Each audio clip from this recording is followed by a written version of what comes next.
Mind Control in America.com. Stephen Jacobson. All media is propaganda. All of it. It's a great quote. Well, it's true, and the mind control issue has been with us for a very, very, very long time. It's an ancient problem because mankind has been subjected to manipulation and control. We were born into a system of lies and deception right from the get-go, and so were our parents, born into the same kind of situation that many people accept as being the way things are simply as the result of habit and consider it natural and normal, and it's anything but that. The basic, very simple control of information throughout our lives. If we don't have all the facts on any given issue, our judgment can only be as good as the quality of our information. And if we've been fed half-truths and lies and missing information, then we are at a disadvantage. Two means by which we are manipulated and controlled. One is the control of information. The consolidation of ownership of the media facilitates that and allows for the coordination of different media as part of a propaganda campaign. Right now, all media is controlled by a handful of multinational corporations. Back in 1980, a book came out, The Media Monopoly by Ben Bigdickian. At that time, it was revealed that 50 major corporations were controlling America's media. And as the book was revised, the new editions came out, that number kept getting smaller and smaller until now we have 5 major multinational companies that are controlling not only the information we have access to, but the entertainment choices. The trick is to change the state of mind to disarm it, to take its defenses down or otherwise modify them so they're no longer very efficient. And the material can go right into the subconscious without any kind of interference, judgment, or processing. Plunk right in. All right, Stephen, the techniques used to put the mind or the consciousness into an altered state, take it from beta down through alpha into theta, so it's mesmerized. And when it's in that state, and it's usually the old television flicker, although with HD, I'm not sure the flicker is still there anymore. What it would do, it would, in a matter of seconds, like the first time takes about a minute, but after that it's just seconds, put the mind into a state where anything it was absorbing would simply go right past all filters and into the subconscious and wait there to be called up when the proper stimulation was encountered. Tell us more. Yes, that's absolutely correct. The most successful propaganda uses the arts and entertainment as a delivery system. And television is a good example of explaining both the principles of hypnotic programming as well as the techniques. I'd say that television is by far the most powerful weapon of psychological warfare in history. And I consider that so important, and yet many people, if not most, don't think of television in those terms, as a weapon. How people think of television as simply an elective choice in terms of entertainment and information, when in point of fact, the television is the boss. Yes, and it's illustrating how we are taught what's right and wrong, what's acceptable and unacceptable behavior, to storytelling. Storytelling is the oldest means of transmitting information about how society works. There isn't much difference between primitive man sitting fixated in front of the flickering light of a campfire, telling stories about how things work, transmitting information from one generation to the next. Not much difference between that and modern man sitting fixated in front of the flickering light of a television, receiving information, the same kind of information, how society works, what's acceptable and unacceptable behavior, what's right and wrong. The first order of business for a propagandist or an advertiser is to create the circumstances that are going to induce a state of mind that is most favorable to the reception of their message. That state of mind is the hypnotic state of mind.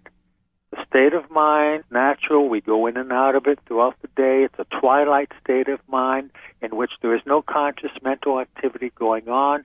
The mind is a blank slate, and it is in this state of mind where we are highly suggestible and more vulnerable to manipulation than at any other time. Television induces this state of mind in the viewer naturally and automatically because of the nature of the medium. And we can even catch ourselves when we're in front of a TV going into that state of losing all sense of time and place. We're simply there. We're soaking up information like a sponge. The television is literally plugging into our nervous system. It's a literal interfacing of the electronic media with our nervous system. Back in the late 1990s, 700 children had to be hospitalized in response to watching a TV cartoon. This happened in Japan. Japan, yep, I remember. The cartoon was the highly popular Pokemon. The press all over the world reported on this incident.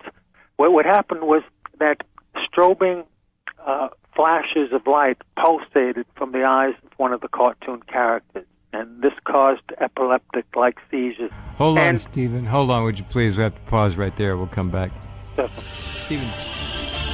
Okay, we're talking to you about things that control you, not necessarily through conversation or the auditory vector, but through the eyes. And then the ears second, but it's the eyes that tend to lead you. Although music is quite compelling in its own cadences as well. It's an all fronts assault on you to disarm you and make you amenable to all kinds of input, which they design ever so carefully. Nothing is really left to chance. Stephen, please go ahead. Regarding children and television, prior to the advent of TV, you never heard about attention deficit disorder. Didn't exist. Nope. And what's happening here is that the quick cutting patterns that were developed in TV commercials and music videos, they cause a corresponding chemical electrical impulse in the brain. And that releases endorphins that have a drug-like effect on the body. So a child can sit motionless, fixated, watching television, and when they're away from the television, they have all this nervous energy, can't focus, their attention can't sit still, and that's because they're looking for the same kind of drug-like effect that they're getting from TV and other kinds of activities, and they're not getting it. Another illustration of this plug-in effect that television has with our nervous system, because we've already been changed as a population by the illustration of hypnotic programming. Using, for another example, the news broadcast that everyone has grown familiar with, both your national news and your local news broadcaster. If you think about it, regardless of the background of the newscaster, regardless of their ethnic background, whether they be black, white, Oriental, Hispanic, doesn't matter, with few exceptions, they all speak the same way. They have a pattern of speaking that the public has been conditioned to accept as the means by which we receive true factual information. The newscaster looks directly into the camera and into the eyes of the viewer, which is another hypnotic technique.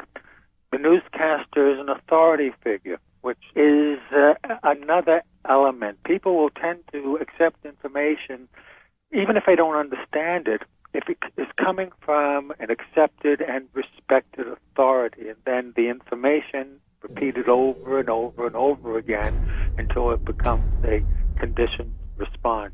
This not only happened in the days of television, but even before television, in radio. The famous broadcast of Orson Welles' dramatization of H.G. Wells' War of the Worlds caused panic in this country. No, classic. Yes, people actually thought New Jersey was being invaded by Martians. Well, I would have if I'd have been back there then. It was done very realistically. The reason for it was that the dramatization was done as a news broadcast. Yeah, and news even then was considered hallowed ground in terms of questioning it. I mean, that was the oracle of God, news. Yes. And it shows that even then, the population had been programmed and conditioned to accept the format as the means by there which we receive true, factual information. Exactly right. And it just wasn't so. Isn't it amazing the amount of sophisticated, absolutely complete control that they're working toward now, cradle to grave? Well, it only shows their paranoia and their fear. Correct.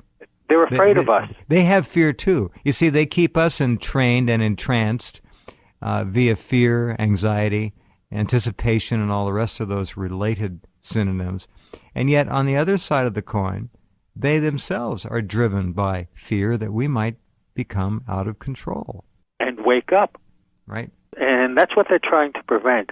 And that's essentially a spiritual condition. The mind control issue is first and foremost a spiritual issue. Its foundation is spiritual. The mind is the gateway to the soul. That's why there's mind control issue. And we, en masse, humanity, is at the threshold of an awakening that they seek to prevent. Because if people wake up means come into an awareness, a spiritual realization.